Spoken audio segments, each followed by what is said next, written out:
जिसका नाम है बीजांग। तो सबसे पहले आइए हम जानते हैं बीजांग क्या होता है और बीजांग के क्या क्या फायदे होते हैं। बीजांग नाम से जैसा कि हमको पता चलता है, बीज और अंग, इसमें दो शब्दों से मिलकर बना है बीजांग। तो बीज का यूज हम लोग जानते हैं किसी भी पौधे में सबसे पहले हमको किसका जरूरत होता है, तो बीज का। बिना बीज का हमें जिस तरह से कोई पौधा नहीं होता है, वही सेम चीज होता है बीजांग। बिना बीजांग का हमारा कोई भी संख्या नहीं बनेगा। तो जैसा कि हम सब जानते हैं कि 0 से लेके 9 तक की संख्या जो है वह संख्याओं का बीजांग है, संख्याओं का बीजांग है।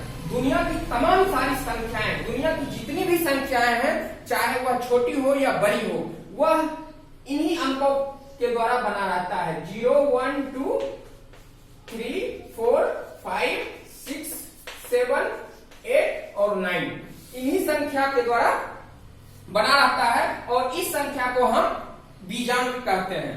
और बाकी जो संख्याएं रहती है वो रिपीट रहती है। तो आइए हम देखते हैं कि बीजांक का यूज हमें कब और कहां होता है और कैसे होता है। तो बीजांक का यूज हम डिवाइड, प्लस, माइनस, मल्टीप्लाई इत्यादि सभी चीजों के जांच करने में करते हैं। और बीजांक जैसा कि हम बताए आपको, ये एक अंकों का होता है। तो आइए देखिए, मैंने यहाँ पर प्लस किया है, माइनस किया है और यहाँ पर मल्टीप्लाई किया है, जो कि आप देख रहे हैं।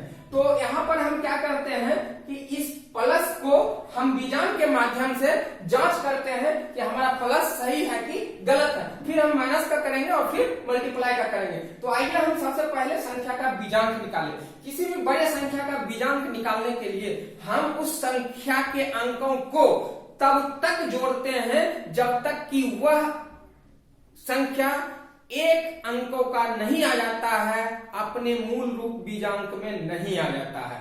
फिर से एक बार ध्यान से सुनिए, यदि संख्या बड़ी है तो हम उसके अंकों को तब तक जोड़ते रहते हैं जब तक वह संख्या एक अंकों की नहीं हो जाए, यानी अपने मूल अर्थ बीजांक में नहीं आ जाए, तब तक हम उसको जोड़ते हैं। तो आइए हम देखते हैं कि अब इसका हम जांच बीजांक के सहारे कैसे करते हैं। तो सबसे पहले हम इसको जोड़ लेते हैं, जैसा कि हमने आपको बताया।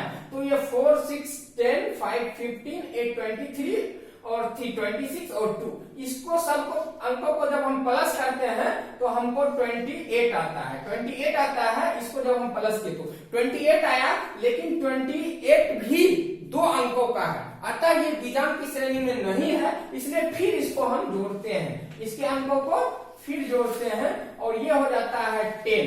10 भी बीजांक नहीं होता है, इसलिए हम 10 को फिर से प्लस करते हैं, 1 + 0, ये हो जाता है 1। तो हमने देखा कि ये पहला संख्याओं का जो है सो बीजांक क्या निकला, 1 निकला। इसी तरह हम इसमें जो संख्या को जोड़े हैं हम उसका बीजांक निकाल लेते हैं। इसका बीजांक होता है 2 + 4 6, 6 12, 5 17 और 3 20 और 4 24। इसको सबको हम जब प्लस किए हैं तो 24 आया है। चूंकि ये भी 2 अंकों का है तो ये इसका बीजांक नहीं होगा, इसलिए हम इसको क्या करते हैं, फिर से हम इसको प्लस करते हैं। तो 2 + 4 6 जो है सो अब इसका बीजांक आ गया, इसके योग का बीजांक आ गया 6।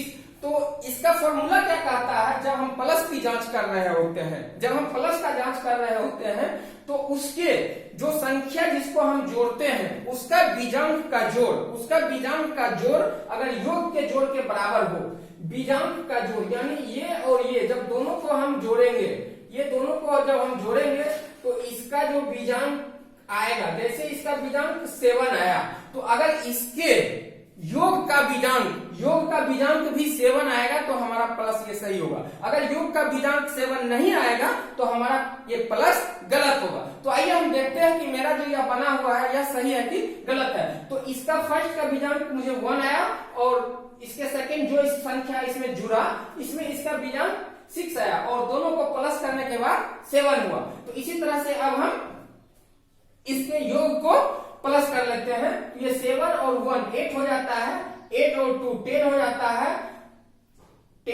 13 और 6 19 और 6 25 आता है। जब हम ये सभी संख्याओं को प्लस करते हैं तो इसका हमको 25 आ जाता है, और जब हम 25 का फिर बीजांक निकालते हैं तो ये 2 + 5 7 आ जाता है।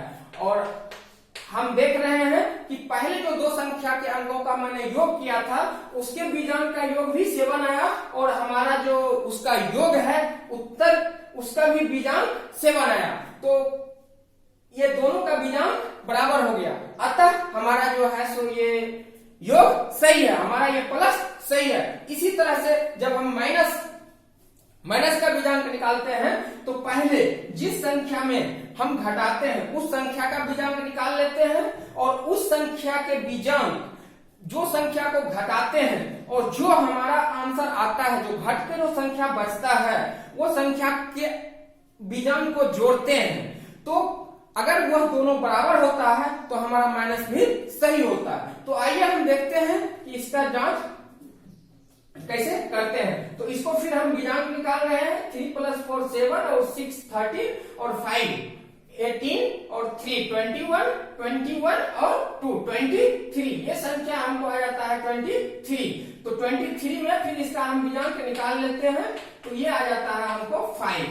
23 का 5 आ जाता है बीजांक। अब उसके जो संख्या उसमें घटाए हैं उसका बीजांक निकाल लेते हैं। ये हो जाता है 2 3 5 और 4 9 और 8 17 और 6 23 और 5 28। दूसरा संख्या हमको आ जाता है ये 28, ये आ जाता है 28। तो फिर 28 का बीजांक हम निकालते हैं। 2 + 8 10 आ जाता है। तो फिर हम इसको प्लस करते हैं 1 + 0 = 1। तो इसका बीजांक जो है सो 1 आ जाता है, इसका बीजांक 1 आ जाता है। उसी तरह से इसका है, अब हम उसका बीजांक निकाल लेते हैं। तो उसका बीजांक फिर निकालते हैं, आंसर देते हैं 1 + 1 2 + 1 3 + 6 9 + 6 15 + 7 22। इसका बीजांक हम क्या देखते हैं 22 आता है, 22 आता है। फिर 22 का बीजांक हम निकालते हैं तो ये 4 आता है, इसका बीजांक 4 आता है। तो हम इसको दो तरीके से निकाल सकते हैं। पहला तो या तो इसके बीजांक में इसके बीजांक को हम घटा लेंगे, या हम आंसर का बीजांक और जो संख्या घटाए हैं उसके बीजांक को जोड़ देते हैं। अगर मूल संख्या के बीजांक के बराबर आ जाता है तो हमारा माइनस भी सही होगा। तो हम देखते हैं कि मूल संख्या जो था उसका बीजांक 5 आया है, और हम जो संख्या घटाए हैं उसका बीजांक उसका बीजांक 1 आया है, और जो बचा है हमारे पास बैलेंस उसका भी बीजांक 4 आया है। तो 1 और 4 को हम जो जोड़ते हैं तो हमें 5 आ जाता है। तो जो संख्या हम घटाए हैं और जो संख्या हमको बचा है दोनों को जब हम जोड़ते हैं तो हमारे मूल संख्या का बीजांक के बराबर हो जाता है। तो हमारा यह माइनस भी सही है। इस तरह से हम माइनस का जांच करते हैं। और